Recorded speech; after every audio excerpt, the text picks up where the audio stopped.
Hey guys, Drifter here. Welcome to Overwatch In Depth. In today's episode, we're going to be talking about Roadhog, the big man pig man, one of the most annoying, tiltiest, and overall most useful characters in the entire game. You see Roadhog being used in almost every game mode, in almost every team comp, and in almost every elo, and that's because he is incredibly useful. We're going to be doing the stats a little bit faster today, and we're going to spend a little bit more time on Roadhog's strategy, because I feel that Roadhog's strategy is going to be much more important than Roadhog, weapon statistics and health and stuff like that. But speaking of health, his base health is 600, which is tied for highest in the game with D.Va, though technically D.Va probably has more health because she's got 200 armor to start off with, whereas Roadhog has none.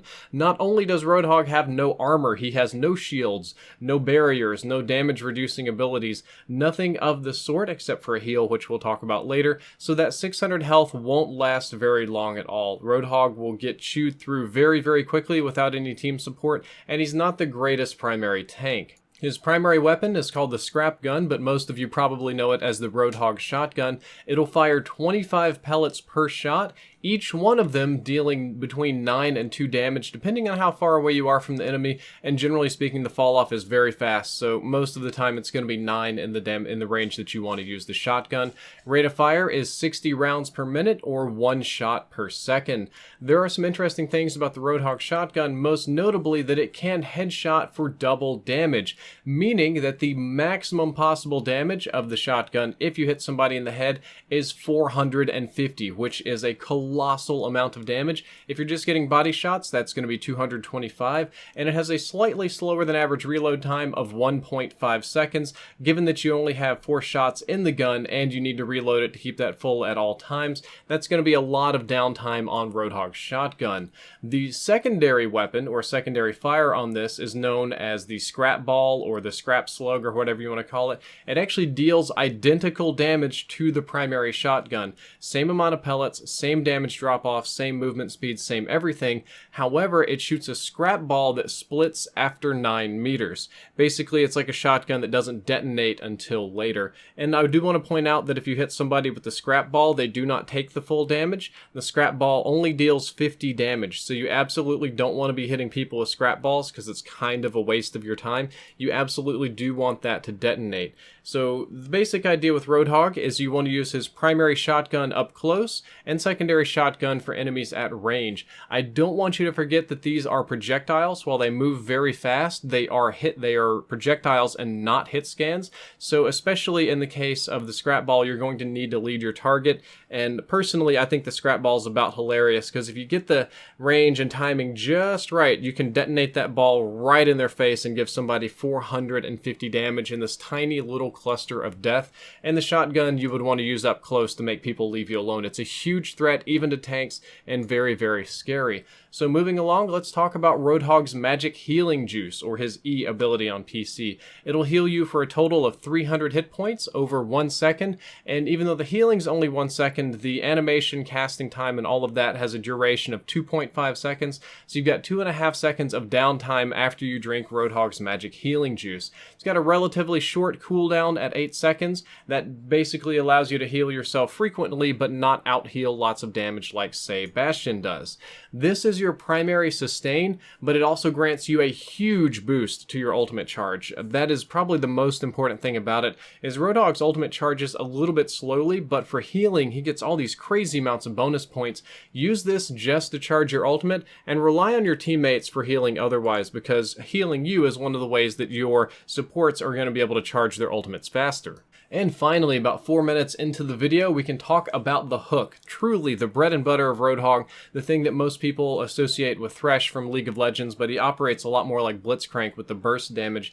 The hook itself, if you hit somebody, will deal 30 damage flat, so you can definitely kill people with the hook, though most of you know that. The maximum range on the hook is 20 meters, which looks something like this little bit of testing I did with JWO Designs. And even though it says 20 meters, I swear I've been hooked for much much longer ranges. I think it's probably that I got hooked at 20 meters and then we both got bounced opposite directions and it pulled us back in. It says 20 meters, it feels much longer, and the cooldown is exactly the same as your magic healing juice at 8 seconds, so it's up relatively quickly, but not enough for you to spam without any repercussions. It will pull enemies in front of you, and that's in front of you where you were at the time of casting. You can move around a little bit, you can get pushed away or to the side and spin around and confuse them. You can't pull them around corners or anything anymore. The magic hooks that used to do crazy things and pull you in through alternate dimensions are gone, but it's still, with a little bit of lag or a little bit of generosity on the corner, can be quite annoying. And speaking of generosity, it has a very generous hitbox. This is also some testing I did with my wife, and you can miss the hook by a considerable margin, especially up close, and still hit the enemies. You don't have to be that precise with it, but of course you do want to practice precision. The closer you are to the center, the less likely that lag and other disturbances in the game will cause you to miss. The hook is 100% designed for you to punish enemies that are out of position, and if you got hooked, odds are you were out of position. That's pretty much Roadhog's primary function in this game, is to find somebody that's out of position and make their lives miserable. Because if you hook somebody, get a full headshot with your scrap gun, and I will admit that is much less likely than you would think it is, and melee them, you can do 510 damage, which means that you can actually delete Zarya in one shot and almost kill Reinhardt if it wasn't for the armor reductions that he has. It is incredibly dangerous, but somewhat fluky. Most of the time I hook people, I am by no means going to one-shot Zarya, but it's pretty much designed for you to one-shot healers and squishies. You want to kind of pick them off, you want to get rid of Soldier, you want to delete Pharah, especially Mercy or Lucio is very useful, or Tracer if you're lucky enough to hit her. Getting tanks, I feel that what you need to do is pull them in and wait just a second to walk closer into their face to guarantee that headshot, but when you do that, they often have some sort of ability that they can throw up to negate your shot, so be very careful with that. And let's talk about Roadhog's ultimate. Roadhog's ultimate over the entire duration will deal 5,000 damage, which is colossal, mind you. That's a really tremendous amount of damage. The duration is 6 seconds long, and you can actually get headshots with this ultimate, which means that if somehow somebody were in your face for the entire ultimate, you could deal 1,000 damage to them, which would be ridiculous. However, it does some other very nice things. It knocks any enemy back that's hit by a small amount, but since you're spamming it, it'll push them back a ton. It'll disable you while you're casting, so what that means is you can't heal yourself or cast any of your other moves, and it has a much wider spread than your base shotgun. So what the ultimate is useful for is breaking Reinhardt's shield. It'll do that just about every time. It'll push enemies away from, say, an objective or capping a point, or more hilariously, you push them off of a cliff, I think is by far the best use for this ultimate. You get those environmental kills, and it can absolutely murder a person or a couple of enemy teammates to get stuck in a corner. If somebody gets stuck in a corner where they can't escape this ultimate, they're just going to get shreked out of their world. I think it's a pretty good one to get Ana Nano boosted for as well. So when it comes for what Roadhog is good for, where you should and shouldn't be using him, Roadhog is quite possibly the most versatile hero in the game. He works well in pretty much any mode that you want to play him in, and in most team comps. Of course, there's a few team comps where you don't really need a Roadhog, but a Roadhog, especially a good Roadhog, is a welcome addition on my team any day. The playstyles are pretty straightforward. You can play this sort of alt DPS hog and use your shotgun and your ranged shotgun to break shields and kind of punish people. Or what is much more common and I believe more useful is the pick hog. Kind of the going for the hooks, the I've killed Mercy, it's 4v5, let's go in hog. That's truly your role more than the alt DPS hog, but you can alt DPS as needed. If you play alt DPS, you're probably going to have gold damage because of how much it pumps out. If you play the pick hog, you're probably going to have, or you should be having a lot of eliminations, but either way you should have a lot of eliminations. He kind of plays as this alt DPS tank or this deletion tank that you need to practice and get good at so that you can shift the engagement in the favor of your team. When it comes to how good he is at tanking, I think that Roadhog is a terrible primary tank. He's just a big bullet sponge when he's unprotected, and it allows enemies to charge their ultimate super fast. I'm very guilty of this. When I see a Roadhog that's unprotected, I will absolutely hammer this pig and make him waste his heal, make him back off. Usually it's just to boost my stats and get a faster ultimate, even if I'm not going to kill him, and that's why he's not such a great tank. He really can't protect himself except for the self-heal, but when you're self-healing, you're stuck in place, and that's when people dogpile you the worst.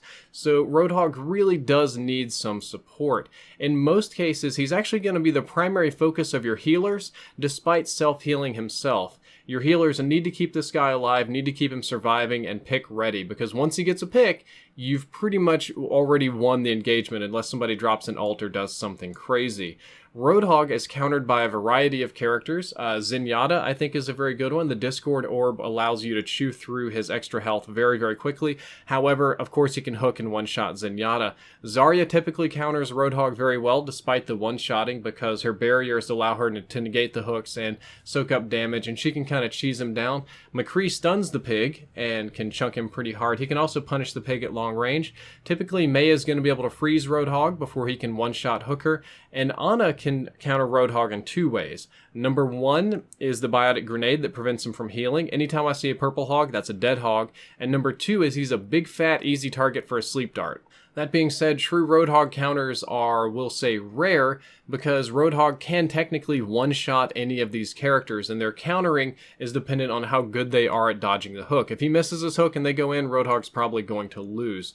However, Roadhog hard counters pretty much any healer that's not Ana, and even 50-50 with Ana, depending on who gets the sleep dart or the hook. He will brutalize Winston, because Winston just can't out-DPS the Roadhog. Bastion he counters if you're able to hook Bastion. Now, Bastion, of course, can out-DPS almost anything in the game, but if you get a hook on Bastion, you'll actually pull him out of his turret mode and into your face and ready to be punished. Soldier, I play a lot of Soldier. Roadhog ultimately counters Soldier. Yes, Soldier has range. Yes, you can poke him at range. But if you get hooked just once, you're completely screwed. And finally, Genji. You could also say Genji or Tracer or any high mobility character that you can hook. Pretty much it counters any squishy that you can hook. So it's very dependent upon your skill. So definitely take your time and practice those hooks. Guys, that's all for this episode of Overwatch In Depth. I hope that you enjoyed it. I hope you learned something useful. And if you did, don't forget to like, favorite, and subscribe. Drifter out.